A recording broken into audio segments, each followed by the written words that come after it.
Now from the studios of WFNC and WAAV, the man, the legend, the one who drives you crazy, Curtis Wright on the beat.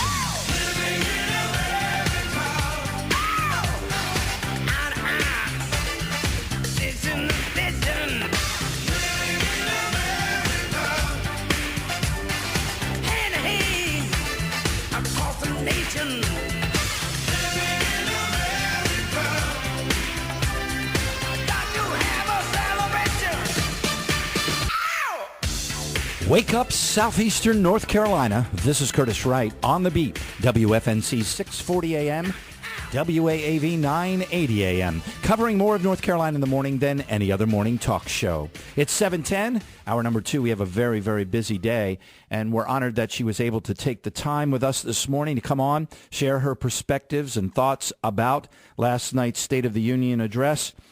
She said in a release yesterday, it's clear that the president's policies are not working. Now he's going into an all-out campaign mode by blaming others for his failures and practicing the politics of envy and division. Amen to that. On the phone with us, again, honored to have her with us this morning, Congresswoman Renee Ellmers. Good morning, Congresswoman. Good morning. Good to be with you again. You know, first, I know I want you to share, certainly, your full perspective from your thing, but I've been talking for an hour almost, trying to get folks to step back from last night's speech and look at the overall picture. And in that, my attitude is this. And when you listen to the exact words he used and how he framed it, in a nice little American box with a nice little American bow, making us feel that these are all his ideals, are our American ideals, using the greatest generation, his grandfather and grandparents, and those of World War II. You know, in the midst of that, he's also telling us his vision for America, and it's to continue on the path of socialism and communism. It's the Saul Alinsky, and he's halfway there. Tear down America, rebuild America, and this is how we're going to rebuild it. Well, you're absolutely right. You know, if we go back to even what he campaigned on in 2008, if you remember the discussions that he had, Joe the plumber, you know, he was talking about redistribution of wealth. Well, you know, now that has a negative connotation, and people understand what that means. So now we're going to start flowering it up, and we're going to start making it sound so good, and we're going to talk about fairness and, you know, everyone having to sacrifice equally. Well, you know what? The American people have sacrificed enough. We're done sacrificing. We're ready for prosperity. We're ready to turn this economy around. And I'm sorry, you know, no matter how you add it up, no matter whether you like this president personally or you know, I'm sure he's very nice. The problem is that his policies are failures. They do not work. You're absolutely right. He is staying on the same agenda that he has put forward from day one, and he won't get off of it. And you are right; he's got us halfway there. Well, you know, let's look at the World War. He brings up the greatest generation. First of all, what a great way to start out for a person who didn't support the mission and didn't support the military and was so disrespectful for years to the military. Now, of course, let's start out using the military, especially of North Carolina, so we can start you out in the right frame of mind that I'm one of you, I'm with you, and giving them all the credit as they deserve, of course, for the mission, but never saying I never supported this mission. But well, of course, and taking credit, literally taking credit for so much of it. And then let's go back to the greatest generation. First of all, he talked about education. Well, it's been the Democrats and the Democratic liberal socialist mindset that has caused us the failure of the public education system. And then talking about college. Well, first of all, if you wanted to go to college, and he forgets that generation, a majority of people didn't go to college because you had to save and then go to college. Save for college and work to go to college. If you wanted a house, you saved and you worked to own a house. And all the other things he brought out, which is completely adverse to his idea, oh no, the government needs to step in. The government gives you an entitlement. The government helps you out to get to these things, not your hard work. Absolutely, and that is the difference. That is what he is not pointing out. And getting back to the issue of jobs and education and retraining and college education, you know, of course, he pointed out a North Carolinian who went and received her community college degree during the time that she was laid off from work. Well, let me tell you, in our plan that we passed in the House of Representatives addressing payroll tax holiday and unemployment insurance, that was a re-employment plan because we need folks out there getting retraining and getting education if they haven't received their high school diploma or going to community college and getting drug testing before they're able to receive that unemployment check so that there's some accountability to the American taxpayers. So these are the things that we're putting forward that he keeps screaming, oh, send me this bill, send me that. I mean, I think he said 3 or 4 times, send me a bill. We've sent 27 bills over to the Senate that all deal with these issues of job creation, cutting regulation, energy independence, and he and Harry Reid refuse to bring them up for a vote. Well, because they're not supporting the rebuilding America, as he calls it, in the socialist communist model. You know, energy independence is, in fact, as you see it, energy independence.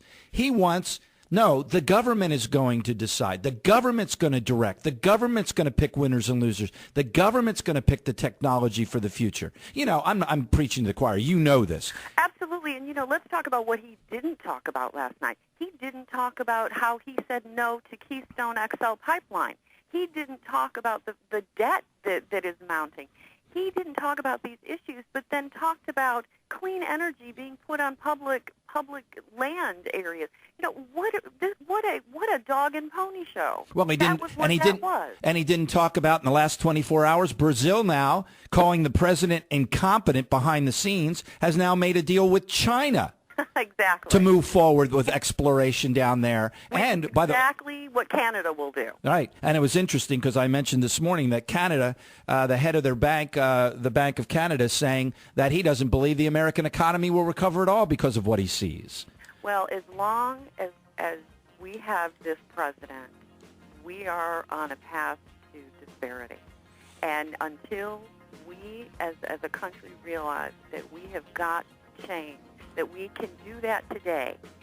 And unfortunately, it's going to take up until what I heard from the speech last night for his agenda, it's going to take an entire year to change things around. And the big change, the real key here is the 2012 election with a new Republican president, a majority in the Senate, and maintaining and increasing the majority in the House. And then we will truly be able to do what we need to do. Top of the list, repeal of Obamacare. Congresswoman, I'm going to put you on hold. I'm hoping you can stay with us so that you can, in fact, talk about that. What do we need to be doing over the next couple months or the next year or two? And we'll talk about that with Congresswoman Renee Ellmers when we get back. I'm Curtis Wright on The Beat. You're listening to Curtis Wright on The Beat on 980 The Wave and 640 WFNC.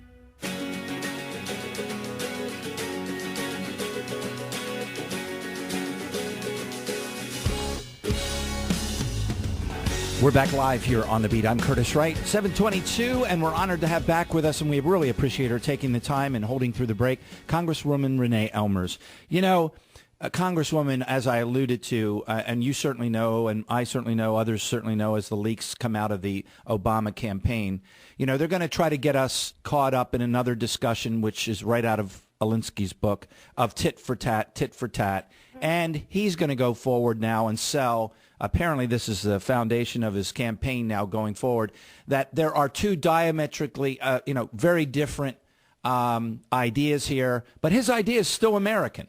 And sell us on these, again, socialist communist ideas as being American. But, you know, here's the thing. You made a comment before the break, you know, a year or two. And I'm looking at this campaign and wondering whether the Republican leadership, whether the Republican Party, and whether the conservative movement needs to be talking more about choosing leaders going forward that are looking at 16 years. Because I believe it's going to take 16 years of hard work getting conservatives in and holding on to power to turn this all around. Oh, absolutely. After this administration, after this 4 years of the Obama administration, it's going to take us years to turn things around. But there again, we started last year in putting forward good, solid solid, sustainable, common sense, and responsible legislation to deal with all of these issues. You know, economies are going to go up and they're going to go down. I mean, that's the long and the short of it. But the fact of the matter is how we respond and how we act as legislators makes all the difference. And we could already be in a better place today, but for the Democrat majority Senate and the president. You know, we're going to continue on the path of working on these issues to create jobs. That in the private sector. It's about job creation in the private sector. It will turn this whole economy around. And that is the last thing, apparently, that the president wants, because what he wants is ultimate government control, as you've pointed out. You know, I'm a member of the conference committee now, working on getting that year extension of the payroll tax holiday and the unemployment insurance. You know, one thing I came to the table and realized yesterday was that we agree on a lot of these issues, but one side believes they need to be paid for, and the other side doesn't. And that's where the problem's going to be. And there again, when we're talking about unemployment insurance, what we're really talking about is reemployment. We've got to get people back to work in a sound, responsible manner. Well, you know, in North Carolina, it was brought to our attention. I didn't even think about it. I don't know why we were so focused on the $2.6 billion that we had to borrow. Now our governor's gone out a second executive order and extended unemployment without having a plan on how we're going to deal with that as well. And I didn't realize, because we're not paying back the first part yet, that our employers are paying more in unemployment insurance. Right. You know, right. And you know as well as I do, because you have a business, that can't be good for hiring people. Absolutely. And this is what we continuously harm our small business owners. We continuously put it to them, and yet somehow they're the ones who are supposed to be hiring. And you cannot do that. That's the same issue when you're talking about raising their taxes. When you're talking about raising their taxes, as our president talks about, for fairness, who is going to lose their job? It's the person that employee is the employee of that employer. That's the person that's going to lose their job. How is that fair?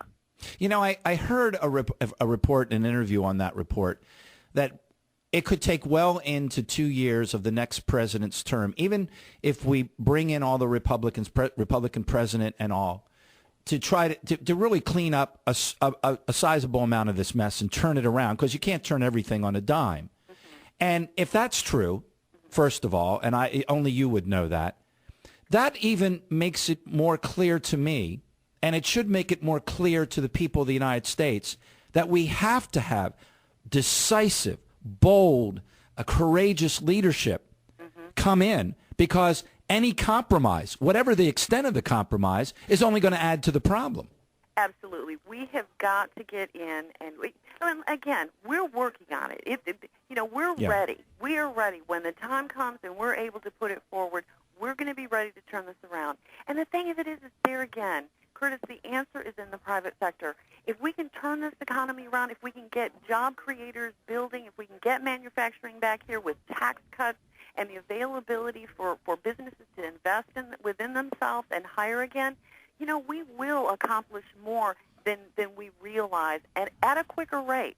But the problem is we've got to get the right people in there that's going to be strong leadership, as you've pointed out, so that we can get this job done. And we've got to be committed, and we can't forget where we came from. Well, in North Carolina, more than maybe any other state, we should understand exactly what you're saying to us. We had the plans in the wings. We had the ideas to go forward and move dramatically in a positive direction. But we bang our heads against the wall. We're still doing it to a certain extent with our governor until we change the person in that office. But then, it was like the sunshine coming out of the clouds when the new leadership came in. Wow, we were finally, after all these decades, finally able to move North Carolina forward. And I think that's what we should focus on in North Carolina, and when we look to the national level. It could be that way if we get out there and work hard to put the new leadership in. Absolutely. It's got to be a conjoined effort between North Carolina and the federal government. That is why it is so important we get a new governor and a new president, and then we can all work together, because North Carolina is just a jewel waiting to open up to the country. There's so much we can do in North Carolina. Congresswoman, thanks again. I know how busy you are. Thanks for taking the time, as always. and being on the show. And we'll continue the discussion, and we'll continue the debate. Thank you, and have a great day. Congresswoman Renee Ellmers, I'm Curtis Wright here on The Beat. We'll be back. There's lots more to talk about.